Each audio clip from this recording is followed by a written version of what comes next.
Hello everybody, and thank you for joining me. This is Ciara from Ciara Designs, and today I have my second video in the Christmas in July series, so let's jump right in. So something that I love to make is flat shaker cards, and I think that they lean themselves well to Christmas cards. Don't ask me why I think that, that's just how I feel about it. So I'm going to create some flat shaker cards.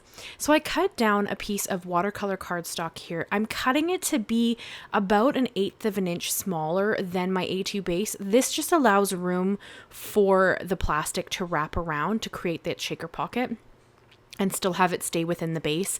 I find that if you have it the full card front, it kind of sticks out around the base, and then I have a harder time getting it into an envelope. So that's just why I kind of trim it down.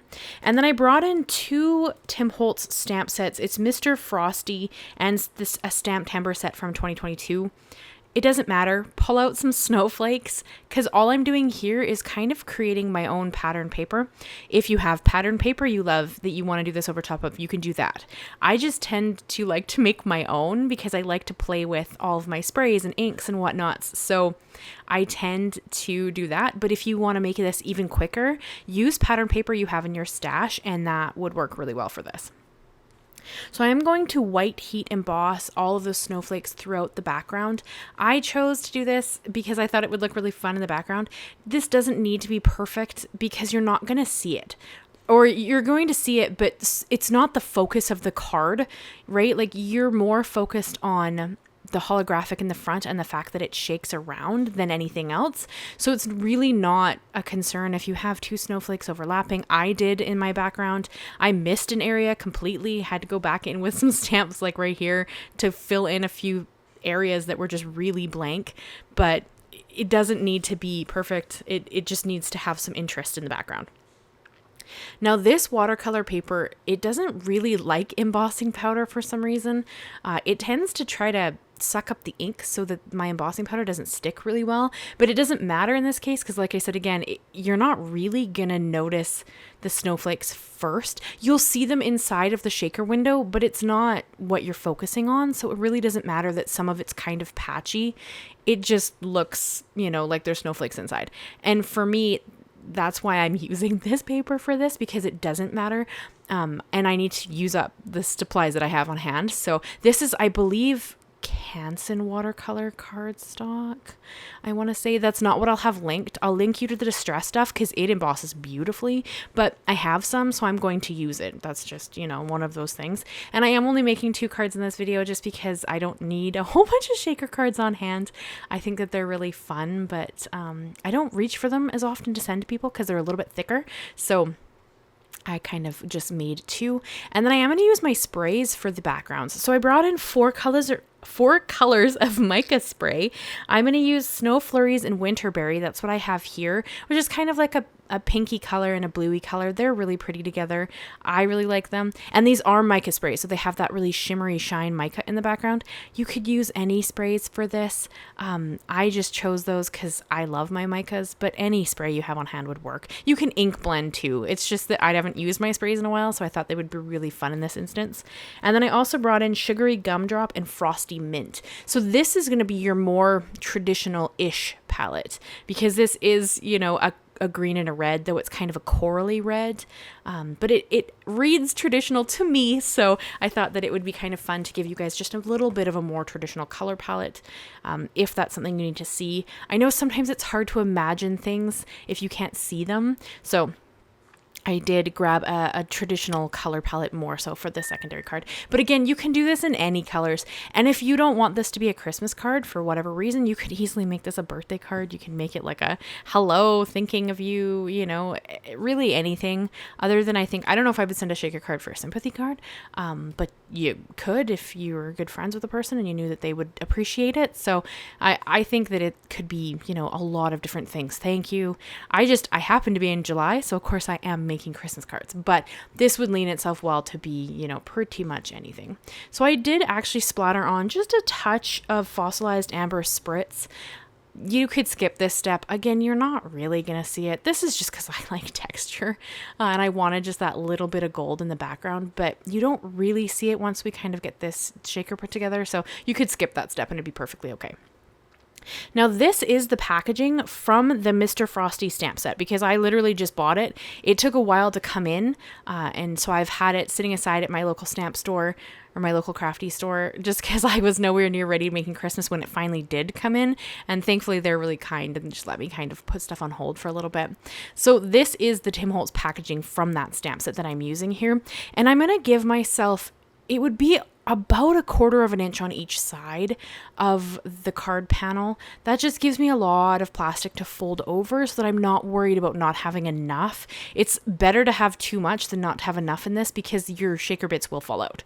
So keep that in mind when you're doing this. You can kind of see that I keep putting my panel back on top of it to make sure that I'm leaving myself enough room around every edge, and I'm happy with how much plastic I have. And then of course I've cut this and it's got 2 because there's 2 sides to the packaging. So there's my 2 shaker windows. So we're going to go right into building the shakers. Now, the easiest way I have found to do this is to place the shaker upside down, right? Because we're taping on the back, and I use double-sided tape and I run it along the edge, and I don't have it overlap the edge. And then I like to do each side individually. In the past, I've done it where I've kind of lined up my tape and then, you know, I've done the tape touching the other tape along the edges, so nothing overlaps. But I have found to keep the shaker bits in better for myself, I actually like to do the bottom first, and then I have this overlapping that piece of plastic on the bottom so nothing can fall out, because now I have a layer of double-sided tape, the layer of plastic, and then I've got another layer of double-sided tape, right? So hopefully that makes sense. It just makes it a lot harder for you to get corners that have spillage. Now I'm going to trim off the extra plastic that's hanging out on the edge. Be careful when you do this. This makes your card panel lay better on top of the base. That's why I do it. But just be, you know, careful with how much you cut off, because if you cut a hole, then again, your shaker bits could fall out. It doesn't generally happen with this like layered method I'm doing now, where, you know, my tape is on top of the bottom piece of plastic, but just be careful when you cut it. So of course I am going to do this twice because I am creating 2 cards. So I'm just showing you it again. And this is sped up a bit just because it does take a little bit. So if you ever have any questions, please leave them in the comments. I do respond to all the comments. So if you ever have any questions or you're curious about anything, ask, because I'm more than happy to answer. And I do always have everything I've used linked and listed down below as well, unless it's something you cannot get anymore. I do tend towards using older products. I know how pricey they are, and I don't purchase things I don't want to use, so I tend to go back to things I've got multiple times. So, you know, it might be a product that has gone, it's not available anymore, but I usually try to find something very similar to what I've used. So if it's not listed at all, write me a message. Maybe it's that I missed something, or it's just I couldn't find anything that was similar. And then in my shaker windows, I like to add Mica Flakes and Distress Rock Candy Glitter. The Rock Candy Glitter has no static in it, and so it doesn't stick to your acetate or your plastic or whatever. I mean, I'm using packaging, but it doesn't stick to that. I don't find that true of other glitters, which is why I reach for this glitter specifically. But there's no wrong thing. Use what you have. There are people I've seen, they run like water across their acetate. If it's too static clingy, you could definitely try that.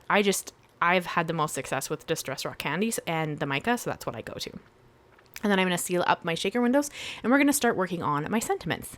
So I just want to quickly say thank you so much to my channel members. You guys make it so that I can do these videos for free for everybody, and I cannot thank you enough. I appreciate you so much. And if you're at all interested in checking out the membership, you can see that down below. It is the first link, so you can go and give that a look if you're at all interested. So yeah, I'm just going to jump right into creating my sentiment. And I don't know, I wasn't sure what I wanted to do for a sentiment, but I opted to do the word joy with a snowflake in the middle just because I thought that would be kind of fun. So I used the Tim Holtz Alphanumeric stretch upper letters. So that's what I'm using for the J and the Y. And then for the snowflake, I used the Tim Holtz paper cut snowflakes mini, and I just picked one out that I thought was, you know, decently well sized to the J and the Y. And then I'm just going to cut it out 3 times, twice out of just regular white cardstock. This is my hammer mill that I use all the time. And then once out of holographic, just for that extra shimmer and shine, because I love that look.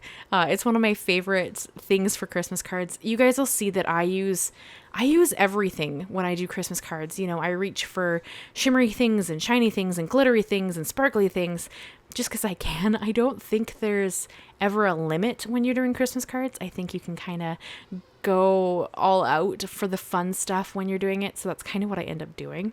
And I am, of course, cutting this twice, and then I will be layering it up when we get to that stage. So I just wanted to quickly ask that if you're not subscribed to the channel, if you would consider subscribing. It is my dream to hit 20,000 subscribers by the end of the year. I don't know if it's achievable. I really hope that it is. So if you enjoy my content and you're not subscribed yet, I would just really appreciate it if you would subscribe. The channel is kind of like my favorite thing. I love sharing tutorials with you guys and hopefully making crafting approachable and you know, showing you ideas that you might recreate in your own way, or recreate the exact same card I've made. That's okay too. It's such a fun thing, and it's YouTube, you know, they validate your channel by the amount of subscribers and the amount of comments and the amount of likes and all of that kind of stuff. That's how they rate whether your channel is liked by people. So if you aren't subscribed and you enjoy my content, I would really appreciate you subscribing, you know, sticking around. I have a whole month of really fun Christmas projects. Other than two, I am going to be honest with you, I have two projects this month that will not be Christmas themed, and that is my watercolor painting that I do every month. I just have a little series of watercolor paintings. I'm a beginner watercolor painter, and it was kind of like I started it in January, and it was just a chance that if you were looking to start something new, you could kind of join me in my little watercolor painting journey. And then of course I also have my bullet journal that I do once a month as well, and I won't be doing August's theme as a Christmas theme. I will save that for November when I do December's layouts. So it will not be Christmas themed, but those I will have tons of other fun Christmas videos that you can totally enjoy. So please consider subscribing. I would really appreciate the support. So now I'm going to line up my sentiments. So I chose to use my T-square ruler. I thought this would give me a little bit of better control. Honestly, I'm not going to do well on this second card. Thankfully, it's acetate and it takes a little bit, or it's plastic. It takes a little while for the sentiment, like the glue to grab. So because of that, I actually slid the sentiment over a little bit and then just cleaned up the glue behind it. This one, I think I did pretty great lining it up. But when I did the second card front, it just felt like my sentiment was too far to the left, and I didn't like that. So once I have it kind of, down and adhered, I like slowly shifted my letters over to the right-hand side a little bit, and that kind of just made me a little happier. But honestly, if you don't line it up properly, it doesn't matter. I can't say that I've had anybody ever complain about receiving one of my cards and being like, oh, your sentiment wasn't centered. Like I've never had somebody say something like that. So if you do make it so it doesn't line up nicely, don't worry about it. It's not a big deal. It still looks beautiful. It was just one of those things where I was staring at it and I'm like, this doesn't look quite right. And so I just slid it a little bit to the right, and then I was just a little more happy. It's still a little off, but honestly, you can't really tell. And luckily I could clean up the glue because it was pretty much right after I had adhered it. So that did work out pretty well for me. But I'm pretty excited with how these cards turned out. I'd love to hear what you guys think. Do you make shaker cards? Is that something you've ever done? Will you make one after watching this video and seeing that they're really quite simple? I did use 1/4 inch. No, yes. I want to say it was 1/4 inch double-sided tape when I did my flaps. So that means that I must have cut my plastic slightly more than 1/4 inch on each side because I was able to, move or flip it over and adhere it pretty well. So, but I mean, right there, it kind of looks like it was 1/4 inch. It doesn't matter. I have used 1/8 of an inch as my double-sided tape before if my plastic wasn't quite large enough. So there's no right or wrong here. But I would suggest using double-sided tape because glue will try to grab the glitter if it's not perfect. So I would suggest that, but completely up to you. Use what you have and see if you can make it work. I am a big believer in using your stash, using the stuff that you've spent your hard-earned money on. So, give it a go and see what you can come up with. And of course, if you recreate them, you can always tag me so I can come check it out. I'm in multiple Facebook groups. I have my own Facebook group where we do a challenge. This month's challenge is Christmas in July. yeah, so if you want to, if I'm on Instagram, I'm all the places. So if you ever create something you want me to see, or it's inspired by me or anything like that, tag me so I can come and check it out, because I would love to see it. I love seeing the cards you guys make, especially if they're inspired by me. It's just, that's what I'm doing this for. So it's always really exciting. So those are the cards I have for you guys today. I hope you enjoyed them. I hope you'll leave me a like, leave me a comment, and consider subscribing. I do new videos every Monday and Thursday. And like I said, I have a ton of really fun Christmas content coming up. And then in September, I usually do some Halloween stuff. And then we jump into the 12 weeks of Christmas that runs from October to December. Every Monday is a Christmas make of some kind. And I think that there's usually some pretty great stuff in there. So make sure you come back and check out what I'm working on. Thank you guys so much. And I will see you again very soon. Bye-bye for now.